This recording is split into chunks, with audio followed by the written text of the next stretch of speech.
আসসালামু আলাইকুম দর্শক।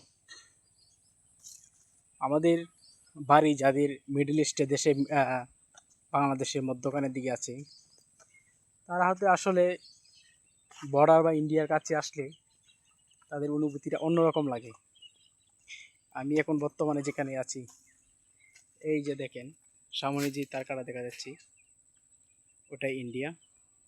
আর হ্যাঁ, ভিডিওতে এরকম ক্লিয়ার হতে বাসতেছে না, একটু জুম করে দেখাই। ওই যে পিলারটা দেখতে পাচ্ছেন, ওইটা হলো ইন্ডিয়া। আর আমি এখন দাঁড়িয়ে আছি বাংলাদেশে।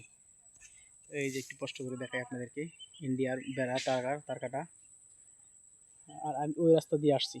ওই রাস্তা দিয়ে আসার সময় ইন্ডিয়ার যে এই পিলার, ওই পিলারটা ঘেঁষে আমি আসছি।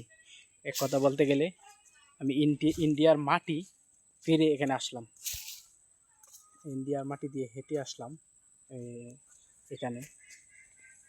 আর জন্য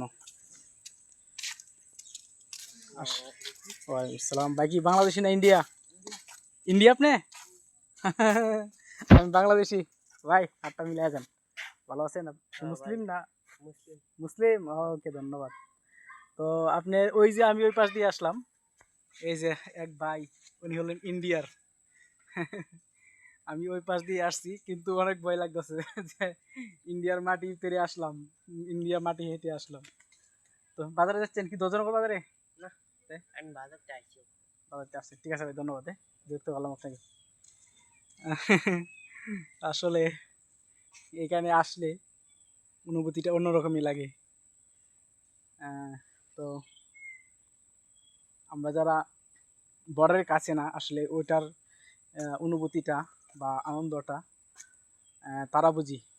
আর যারা বর্ডারের কাছে এসব এলাকায় আছে, এই যে এই বাড়িগুলা, এটি বাংলাদেশের বাড়ি। আর ওইগুলো হলো ইন্ডিয়া। ওই যে সামনে একটা টিনের ঘর দেখতে পাচ্ছেন, টাওয়ার, তার কাটা বেড়া, ওই ইন্ডিয়া। এক ভাইয়ের সাথে দেখা হলো, ভাই ইন্ডিয়ার, হাত মিলিয়ে গেল আমার সাথে।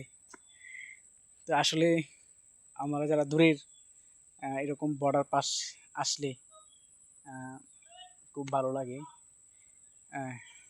ইন্ডিয়ার পাশাপাশি আমি ওই ইন্ডিয়ার জায়গা দিয়ে হেঁটে আসলাম। এমনিতে তো ইন্ডিয়া ভ্রমণ করা অন্য জিনিস, পাসপোর্ট ভিসা থাকলে ওটা ভ্রমণ করা তো সহজ, কিন্তু এমনিতে আমার সাথে তো আর কোনো কিছু না। তো আসলাম একটু ঘুরে দেখার জন্য। আসলে খুবই ভালো লাগলো যে বাংলাদেশের শেষ সীমান্তে এসে আসতে পারছি। এটা আসলে খুবই ভালো লাগলো।